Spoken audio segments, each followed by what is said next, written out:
のように侍は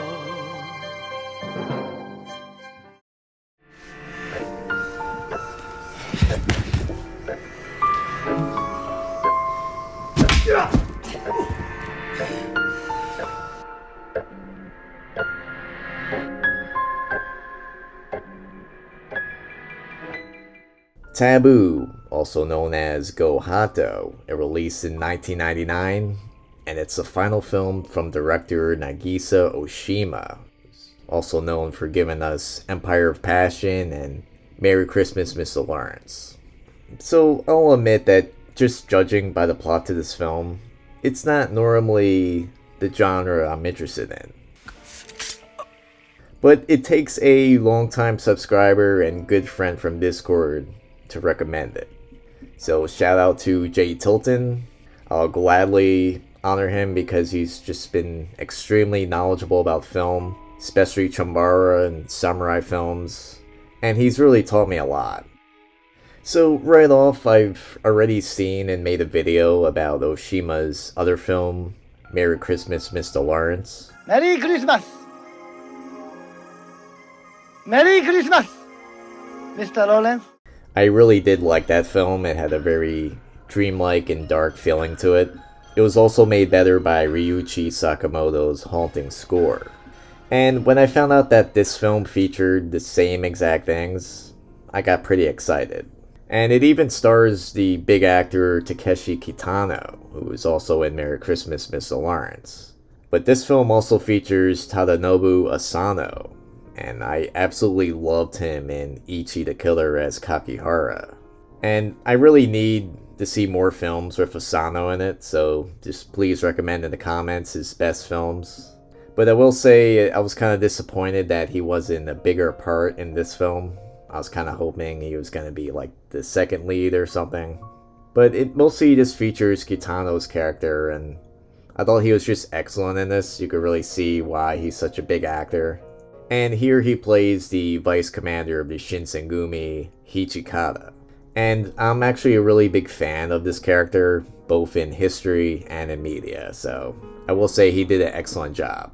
But the film itself really centers on Ryuhi Matsuda's character of Kano.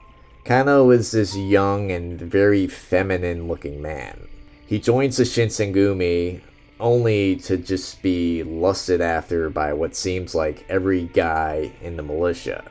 Like everyone has the hots for him, and it just causes absolute chaos. There are a lot of men chasing us. Well, they should be. And there's just endless discussions and gossip about who is lusting after Kano, who is sleeping with whom, and who is jealous.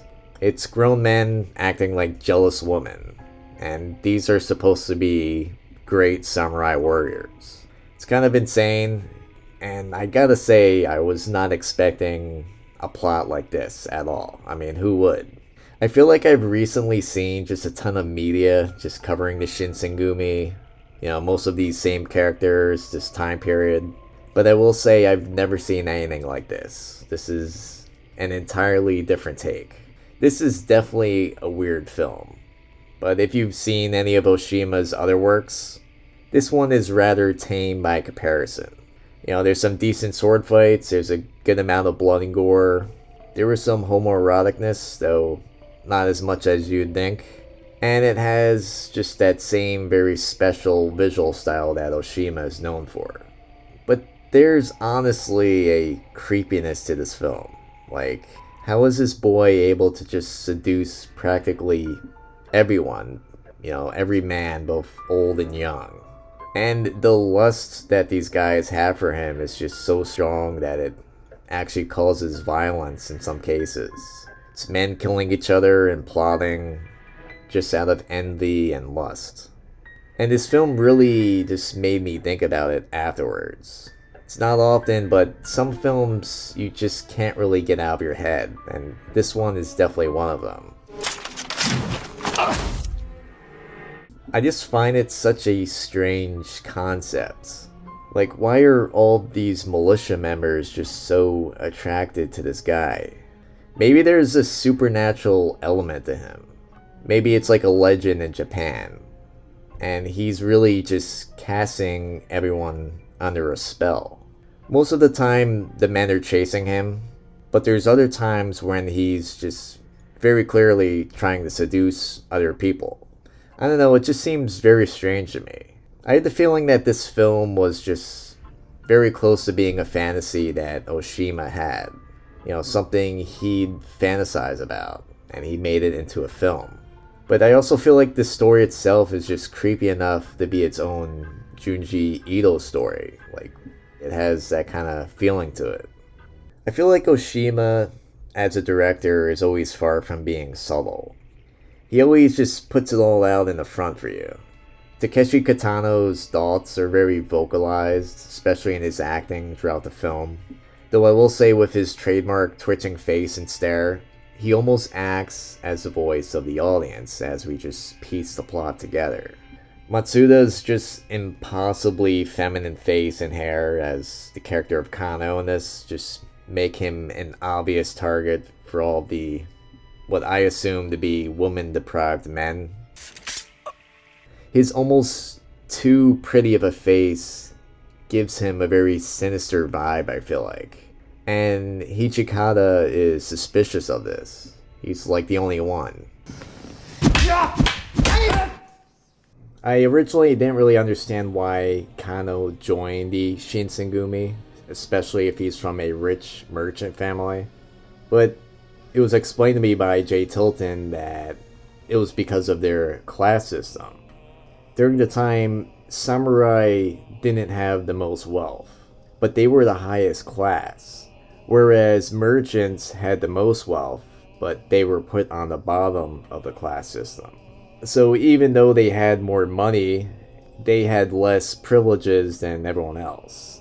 So they weren't even able to spend it however they wanted to.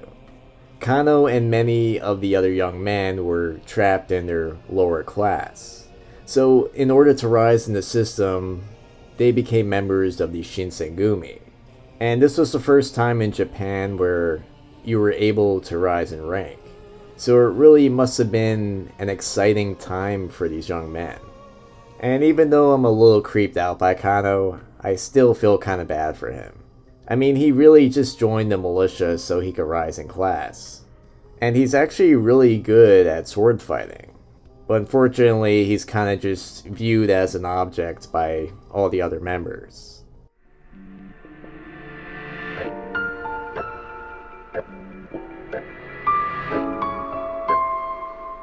Ryuichi Sakamoto just once again delivers an awesome soundtrack. It's instantly memorable. It definitely adds a hauntingness and just a lot of tension. And just as insane of a plot as this is, I kind of applaud it for just doing something new. I honestly never seen anything like this. But still, somehow I enjoyed this film. And like I said before, I'm usually not someone who's into the, homoerotic thriller genre, if it is one. But this one just has Ōshima's stamp all over it. There's a feeling at times of just being trapped between a dream and reality. And it all just kind of left me feeling unsure about what the film was trying to say. And that's often something I feel with this director. And honestly, I have a really hard time recommending this. This is definitely not everyone's cup of tea. And unfortunately, the film itself isn't really widely available for most people. But I'll provide a link for the site that I viewed it on for free. So check that out. Anyway, Jay Tilton, I want to thank you again for recommending this. This was a very unique experience. And like always, thanks for watching.